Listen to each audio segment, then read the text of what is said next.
Guys, welcome to Hardware Info channel. Today I have TCL 505 and I want to show you how to clear up cache and data on this device. To do that, open Settings application where we look for our apps selection.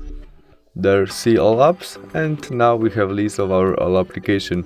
We must find application which we want to clear, maybe Assistant. And there we scroll down to storage and cache, but we don't have any storage. In this application we'll find something else, like maybe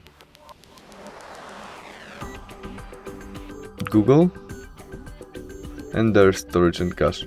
To clear only cache we press clear cache and we clear it, or to clear all storage from this application we click clear storage and confirm by delete, and we clear all storage. That's all, thanks for watching, see you soon, bye!